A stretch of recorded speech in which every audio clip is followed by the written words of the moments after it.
Bonjour à tous, j'espère que vous allez bien. On se retrouve pour le brief du vendredi 17 décembre 2021. Donc on parlera Bitcoin bien évidemment. Roger hier dans la fameuse zone de rechargement de short qu'on avait identifiée ensemble. On va essayer d'analyser l'action du prix sur du court terme. Je vous expliquerai un petit peu mon avis de cette action du prix. On reparlera des spreads bien évidemment. Hop, ça je vais repasser sur un affichage à deux charts ici pour voir BTC et Ethereum comme ceci. Et on parlera bien évidemment d'Ethereum aussi et de Link qui est revenu en commentaire. Enfin je l'avais noté. Et du coup, je veux parler de Link, surtout, j'ai l'impression qu'il y a un petit peu de capitulation dessus, donc je vais en parler. Et surtout, je parlerai de localisation, etc. Et donc, quel setup d'investissement on pourrait y trouver sur Link. Alors, du coup, le Bitcoin, rejet dans la zone de rechargement de short. Pourquoi il y avait de grosses probabilités d'avoir le rejet, justement, on l'avait dessiné ensemble, hein, potentiellement la zone de rechargement de short et ensuite peut-être un rejet. Parce que pour l'instant, ce marché reste dans une dynamique baissière ici, en horaire, en daily, etc., etc. On n'est toujours pas revenu dans une dynamique haussière. Donc, pour resituer un petit peu le marché, on sait qu'il est bloqué entre 42 et 52. Mais au sein de ce range, je vais appeler ça comme ça, plutôt de cette zone de combat entre vendeurs et acheteurs, pour l'instant, ce sont les vendeurs qui dominent, entre guillemets, en termes de dynamique. Donc c'est pour ça que les sommets sont défendus par les vendeurs. Nous avons des sommets et des creux descendants. Et donc, la zone de rechargement de short est la zone idéale pour venir identifier justement un sommet. Le concept, ce que j'expliquais aux élèves tout à l'heure, derrière la RLZ, c'est en gros l'OTE.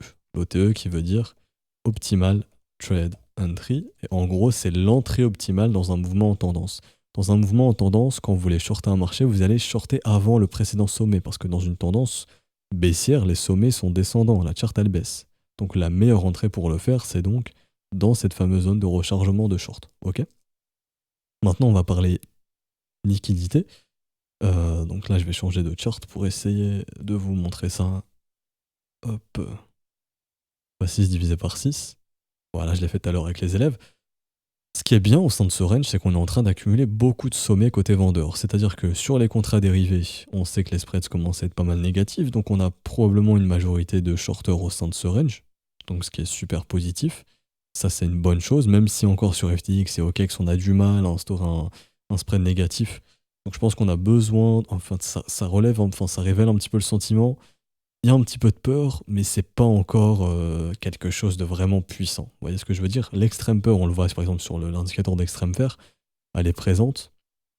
Ça, je peux l'avoir sur Scalpex Index, ici. Donc on est bien dans la peur ici, donc la peur s'installe, on le voit bien ici depuis plusieurs jours. Mais les spreads, eux, je pense, sont plus puissants pour indiquer justement la peur du marché. Et une bonne peur de marché, c'est quand sur tous les exchanges, sur tous les contrats dérivés, on est dans le négatif partout. Binance, OKEx, FTX, Bybit, tout le monde a peur en fait. Et pour l'instant, les gars qui traitent sur FTX sont pas trop menacés pour le moment.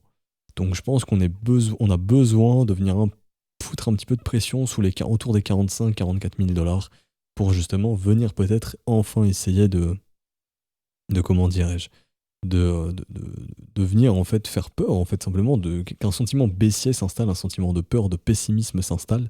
Même sur Binance, on l'a vu hier, mais sur le léger rebond qu'on avait eu, les spreads ont remonté un petit peu. Ça ne traduit pas de l'euphorie ou autre, hein. Ça veut juste dire que les gens reprennent facilement confiance. Il ne faut pas que les gens aient confiance. Il faut que quand ça monte, les gens aient peur d'acheter en fait. Et pour l'instant, c'est peut-être pas encore le cas. Ça commence doucement, mais on a besoin de plus. Et donc, ce qui est bien en termes de liquidité de marché ici, c'est que le fait au sein de ce range d'identifier des sommets descendants comme ça permet justement à tous les mecs qui shortent ici, tous les gars qui shortent ici, tous les gars qui shortent ici, tous les gars qui shortent ici, de mettre leur stop ou leur point de liquidation où. Admettons, je short le marché ici, je calcule un point de liquidation ici par exemple, au-dessus des sommets, c'est au-dessus des sommets justement. C'est-à-dire qu'en gros, là, on est en train d'accumuler beaucoup de liquidation, de stop ou de liquidité du côté des vendeurs, pour short, pour squeezer, liquider des shorters. Quand vous ouvrez un short, c'est une vente à découvert, vous misez sur la baisse des prix, ok? Et donc techniquement, votre stop ou votre invalidation de trade, elle est où? Au-dessus des sommets. Et ça, la majorité des traders ont leur invalidation au-dessus de ces sommets.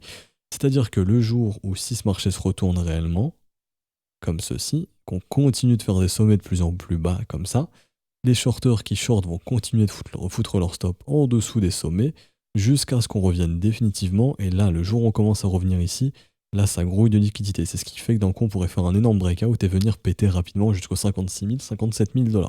C'est pas demain que ça va arriver, ok. Mais le jour où ça va commencer à se montrer, je pense que ça arrivera après les options, ça si ça arrivera. Mais là de voir autant de vendeurs, donc ça je le vois grâce au spread sur Binance où le marché est beaucoup shorté, et même sur la majorité des exchanges où on a des spreads négatifs en majorité, Bybit et Binance. BitMEX faudrait regarder, mais je pense que c'est quelque chose d'assez similaire. J'aimerais regarder ça, je peux regarder ça rapidement d'ailleurs. Hop, je vais venir le faire ici. Donc à la place de Bybit. Alors, on va retirer ici, on va mettre BitMEX. XBT USD BitMEX. Alors, donc là j'ai plus le spread de Bybit, mais j'ai le spread de BitMEX. Et ouais, même sur BitMEX, c'est majoritairement shorté de ce qu'on peut y voir. Donc c'est hyper bien.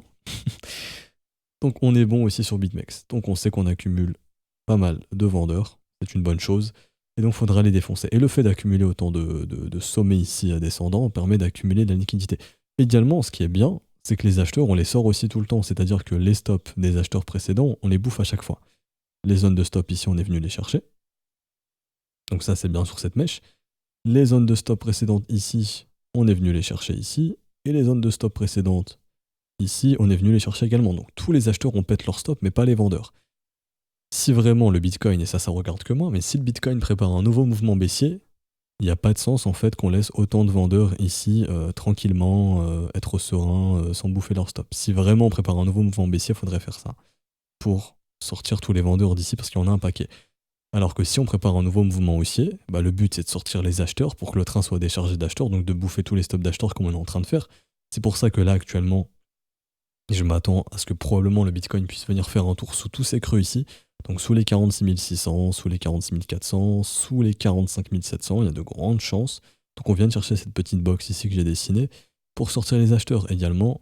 Au sein justement de cette zone de combat, vous voyez le trou ici dans le volume profile, il n'y a pas de business entre les 45 000 et les 46 700. Donc ça, dans un hypothétique range, il faut venir faire du business dans cette zone. Donc c'est ce qui fait qu'en gros le schéma de marché que j'ai un petit peu en tête, si vraiment on voudrait retourner ce marché, ce serait ça. Ce serait hop. Et ensuite retour ici en zone de rechargement de short à nouveau. Donc comme ceci, parce que le marché fait que ça pour l'instant. Le marché fait vraiment que ça, je vous montre ça rapidement. Mais là ici, hop, je prends, je regarde. On vient où? Zone de rechargement de short. Donc mon fib n'est pas placé exactement parfaitement, c'est l'élément de TradingView qui m'embête un petit peu, mais ça change rien en valeur, ok? Ici pareil, on regarde, on vient où? Zone de rechargement de short. Donc techniquement, une fois après avoir nettoyé les creux ici, je sais pas si ce sera aussi bas, honnêtement, j'en ai aucune idée. Allez, si on vient, comme à chaque fois, dépasser légèrement, on pourrait se dire que ce serait, voilà, allez, juste ici, un rebond à nouveau. Techniquement, c'est ça qui pourrait nous attendre. On reviendrait où? Zone de rechargement de short, et ça, jusqu'aux expirations des options, on peut s'amuser à faire ça très longtemps. Ensuite, à nouveau, rechasser les stops sous ce creux, à nouveau refaire ça, chasser les stops, etc. C'est un peu le schéma de marché qu'on est en train de suivre. Et donc à ce moment-là, ensuite, ça ferait beaucoup de stops qui s'accumulent du côté des vendeurs, jusqu'à ce que la dynamique commence à s'inverser, qu'on puisse poser un bottom, et là qu'on vienne squeezer les vendeurs. Et donc peu à peu, ici, commencer à breakout. Et là vraiment, c'est la zone où ça grouillera de beaucoup de stops. Et à ce moment-là, gros breakout comme ceci. Ok. C'est le schéma que j'ai en tête. Maintenant, si Bitcoin prépare un nouveau mouvement baissier, il y en aura un, mais ça m'étonnerait qu'on puisse laisser autant de shorters shorter tranquillement comme ça, sans bouffer de stop ni rien. Vraiment, ça me paraît trop bizarre. Par contre, à la place, je vois qu'on chasse beaucoup les acheteurs. Donc si on chasse les acheteurs, c'est que ce marché, au final, pourrait connaître une direction haussière ensuite. Ça ne regarde que moi, mais c'est un petit peu l'état de marché dans lequel je pense on se trouve. Et donc, ouais, de grandes chances au cours d'aujourd'hui ou peut-être même de demain, ce week-end, de venir faire un petit tour sur les 45 700, histoire d'accroître ce sentiment de peur, mais surtout de chasser les acheteurs de dérivés qui tentent toujours. Et c'est normal, il y en aura toujours, mais plus on en sortira, mieux ce sera. Il faut passer par ça, il faut bouffer les creux pour sortir ces acheteurs, donc c'est ce qui fait qu'il y a de grosses probabilités de venir bouffer les niveaux que j'ai identifiés ici, donc de venir dans cette petite box que j'ai pu dessiner juste ici, là. Donc qui sera la zone à venir chercher. Je vais augmenter un petit peu l'opacité de celle-ci, voilà, là-dedans, pour probablement se retourner à nouveau, zone de rechargement de short. Donc ça, on va le noter comme ça.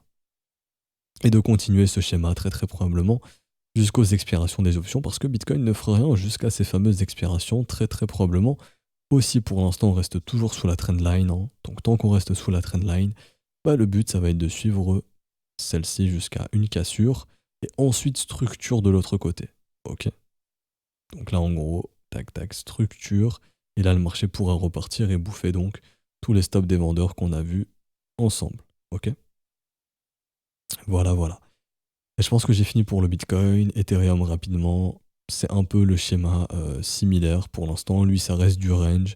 Il retrace un petit peu plus que le Bitcoin récemment. Il a perdu un petit peu de force contre lui. Il en reprend un petit peu, mais il n'arrive plus. En gros, voilà. Il a perdu son momentum ici sur sa paire Ethereum-Bitcoin en daily. Ça, je vous l'avais montré. Donc, ce qui fait que Ether-Bitcoin est en train de perdre un petit peu de sa force. Donc là, on rebondit, mais voilà, on est en train de créer une sorte de range entre ces deux bornes. Et si jamais ça commence à breaker le range au sud, Ether Bitcoin va commencer à retracer un petit peu plus, ce qui fait que Ether, par exemple, Bitcoin pourrait rester dans le range qu'il a identifié, enfin qu'on a identifié donc 42-52, enfin la zone de combat entre 42 et 52, là où un Ethereum, par exemple, lui pourrait décider d'aller faire un petit tour plus bas en attendant si vraiment la paire Ethereum Bitcoin perd de sa force, ok. Et à ce moment-là, ça serait probablement, du coup, je vais essayer de vous montrer ça, mais dans la zone de rechargement du mouvement précédent, donc ici, entre du 3004, 3100 $. Ça serait pour Ether si vraiment il perd de sa force contre Bitcoin, hein, ok. Pour l'instant, on reste dans le range, donc il n'y a pas de problème. Si on commence à s'installer sous les 3470 environ, ça ouvre les portes justement à aller faire un petit tour aux 3200 $, qui sera probablement la zone de bottom d'ici les expirations des options, comme on avait vu ensemble lundi, il me semble, ou mardi, je sais plus trop. Du côté des options, il y a de grandes chances de clôturer entre 3002 et 3840 pour l'Ethereum, et entre 42 et 48 000 $ pour le Bitcoin. Donc voilà, c'est un peu les zones où il faut attendre le Bitcoin pour fin décembre. Donc une fin d'année complètement chiante. Et du coup, ce qui laisserait justement la place à des altcoins pour tenter de poser des bottoms. C'est-à-dire baisse de volatilité, des momentum qui redeviennent assez intéressants, comme ici sur Link, et c'est pour ça que je vais parler de Link. Alors, ici, Link revient dans sa zone de rechargement à long terme, c'est-à-dire la zone de rechargement qui est entre 20 $ et du coup 11 $. Ça, c'est la zone de rechargement à long terme, c'est-à-dire que ceux qui sont intéressés pour acheter du Link actuellement le font probablement dans cette big zone ici, hein. Également, on voit au niveau des liquidités, donc là au niveau du volume profile, qu'on a un creux entre 22 et 13 $. Donc c'est probablement le gros creux ici. Si jamais catastrophe sur Link, on a un gros creux entre 5 et 11 $. Mais honnêtement, j'y crois moyen ici pour le moment. On revient en zone de rechargement ici du mouvement précédent, qui était un V-bottom. Important de savoir, hein, V-bottom. Donc les V-bottom sont très souvent amenés à être retestés, donc c'est pour ça que ce V peut être transformé en W ensuite. Et donc ce qu'on aimerait y voir ici, c'est soit un W weekly, donc en gros ici. Là, il faudrait plusieurs semaines ou peut-être 2 mois de consolidation pour pouvoir faire ça, ou alors 2-3 mois même, ou alors simplement le fait de trouver des W ici en daily serait sympa. Donc pour un mec qui cherche à investir sur le Link long terme, honnêtement ici déjà c'est assez intéressant en termes de prix, en termes de dollar cost average, de toute façon sur quasiment toutes les altcoins. Pour commencer un dollar cost average, on est bien partout. Donc j'achète un petit peu au cours de l'hiver pour me construire mon portefeuille crypto. Si je commence en crypto, vous avez déjà de bons prix. Maintenant, dans mon cas, j'attendrai vraiment structure de retournement, etc. à la totale, qui me montre que ce marché redevient bullish. Alors, le momentum commence à diverger, c'est très bien. Divergence ici haussière, je mets ça en bleu comme d'hab. Hop. Divergence haussière qui va me créer un range, ou en tout cas va m'indiquer que mes vendeurs commencent à perdre de force. Donc je vais probablement commencer à voir mon marché tenter de se retourner. J'ai ma divergence qui me manque, c'est ma structure de retournement. Si j'ai ça, il n'y a pas de problème, j'ai un bon signal sur le Link. Une fois qu'on a ça, l'information qu'on aura, c'est que Link est prêt à repartir, à retourner dans une dynamique haussière. Également, on peut y voir une petite trendline ici qui s'est matérialisée. Ce qu'on voudrait, c'est cassure de celle-ci, structure de l'autre côté. Ok. Je vais essayer de tracer ça mieux. Hop, plus précisément, voilà. Donc ça, c'est le momentum baissier qu'on est en train de suivre. Également, je regarde mes spreads sur les contrats dérivés. Est-ce que les gars sont en train de capituler ou pas? Alors, ici... Ah, merde, ça c'est sur les mains. Je vais venir modifier ça ici. Ok, donc là, je mets le contrat dérivé de Binance, donc Link USDT Perp, moins Binance. Ça aussi, vous pouvez le faire de votre côté, hein. Link USDT, hop, comme ceci. Et là, j'ai mon spread. C'est-à-dire qu'en gros, je vais pouvoir identifier le sentiment de marché. Plus mon spread est haut, plus mon sentiment est bullish. Donc plus les gens sont euphoriques dessus et viennent l'acheter avec du levier en pensant devenir riche. Ça, c'est pas bon. Par exemple, ici, spread très haussier, c'est pas bon. Spread très haussier ici, on retrace, ok. Spread négatif, les gens sont pessimistes, c'est à ces moments-là que les meilleures opportunités se forment. Ici, pareil, spread négatif, les gens sont pessimistes, très bien, bonne opportunité. Spread un petit peu haussier, on consolide, les gens redeviennent baissiers. Ici, je le vois ici, hop, on remonte, les gens sont baissiers, on monte jusqu'à ce qu'ils deviennent très bullish. Ah, là, c'est le moment de corriger un petit peu. Les gens sont baissiers ici, bottom. Les gens sont baissiers ici, bottom, rebond. On commence à re-rentrer dans un sentiment pessimiste sur le link. Donc là, on est bon, on est bien. Maintenant, ce qu'il faut, c'est baisse de volatilité. Pour l'instant, la volate, vous pouvez la mesurer avec les bandes de Bollinger. Ici, la volatilité reste assez élevée, dans le sens où quand il y a un écart type comme ça sur les bandes de Bollinger, ça montre une volatilité plus ou moins toujours élevée. Ce qu'on veut pour une faible volatilité, c'est des bandes de Bollinger qui se contractent. Comme ici, je vais vous montrer. Hop, les bandes de Bollinger sont contractées ici, faible volatilité, ça c'est bien. Ou également, ici, ça commence à se contracter un petit peu. L'écart type commence à se réduire. Donc là, l'écart type, on n'est surtout pas dans une volatilité faible. Donc ce qu'on voudrait voir, c'est un ligne qui se met à latéraliser. Donc si la volatilité baisse, on aura un désintérêt de l'asset. Donc là, les gens vont commencer, ça va un petit peu les saouler, je pense, à holder du link. Dis-moi si vous êtes dans cet état de psychologie. D'ailleurs, si vous avez du link depuis quelques temps, je pense que vous pouvez commencer à en avoir marre. C'est ce que le marché cherche justement à vous donner comme sentiment pour que vous puissiez vendre vos links, que d'autres gros acheteurs puissent l'acheter. Enfin, puissent acheter vos links. Et derrière, tenter de les revendre plus cher. Rappelez-vous de ce que je vous ai dit hier, plus un train sera déchargé, plus il pourra partir loin. Plus un train est chargé, moins il ira loin. Et du coup, si vous demandez autour de vous, à des gens que vous connaissez qui trade de la crypto, si tout le monde s'accorde à dire oui, Link c'est un bon investissement, t'inquiète, hold, moi je hold, il y a peu de chances que le truc puisse partir. Par contre, si les mecs commencent à vous dire vas-y, moi Link j'en ai marre, j'ai lâché, là ça commence à être bon signe, c'est que le train se décharge et qu'on pourrait commencer à partir. C'est chiant, mais c'est comme ça que ça marche. Pourquoi ça marche comme ça? Parce que si un train est rempli d'acheteurs, bah, si tout le monde est déjà dans le train, qui va acheter pour faire monter les prix? Bah, c'est surtout pas la smart money. La smart money, elle va pas vous faire le cadeau de vous faire monter les prix et que vous puissiez vendre à la smart money. Non, la smart money, elle a besoin de vos assets pour, elle, justement, revendre ça plus haut et pour que vous puissiez racheter plus haut. Et quand je dis vous, c'est vous et moi, hein, c'est en gros les particuliers. Là, quand je parle de la smart money, je parle de fonds d'investissement, de hedge funds qui ont des gros fonds sous gestion. Ils ont besoin de beaucoup de liquidités, mais s'il n'y a personne pour leur vendre, bah, le prix ne bougera pas tant que les mecs, on leur vend les tokens nécessaires. Et ça, vous pouvez le voir sur Messari, pour voir qui est justement dans Link. Par exemple, quels fonds d'investissement sont dans le Link pour le moment. Donc ici, Profile, Investors. Hop, juste ici. On a 8 décimales, Anmi, OECD, je connais pas du tout. C'est un fonds chinois de ce que je vois. Consensus, je connais pas trop. Framework, ça me dit un truc. Enfin, Framework, ça me dit un truc. Et Outlier, je connais pas du tout. Donc il n'y a pas vraiment encore beaucoup de fonds d'investissement. Par exemple, Binance, le fonds d'investissement Binance Labs, ou Binance Venture, je sais plus si c'est Binance Venture, enfin je sais plus s'il y a les deux, Binance Labs je suis sûr, n'est pas dedans. D'ailleurs vous pouvez savoir aussi que Binance Lab Portfolio, Binance ils sont dans quel asset? Là c'est tous les assets qui sont holdés par le fonds d'investissement de Binance. Ok, et il y en a plus que ça en réalité. Hein. On a plus que ça mais il faut aller chercher. Là c'est un mec qui a fait le screener, mais si on regarde Binance Labs, je pense qu'on peut trouver directement leurs fonds d'investissement. Voilà, ils sont ici. Là vous pouvez voir ce que hold Binance Labs. Donc là, vous pouvez voir tous les investissements qu'ils ont fait, One Inch, Audio, etc., Dodo, BitTorrent, etc., etc., etc. Par exemple, il n'y a pas Link. Peut-être que Binance Labs estime que les prix sont pas encore assez intéressants pour entrer dans le chain Link, ou qu'ils n'ont pas la liquidité nécessaire pour le faire. Ok? Et donc, il y a besoin d'avoir un petit peu de capitulation.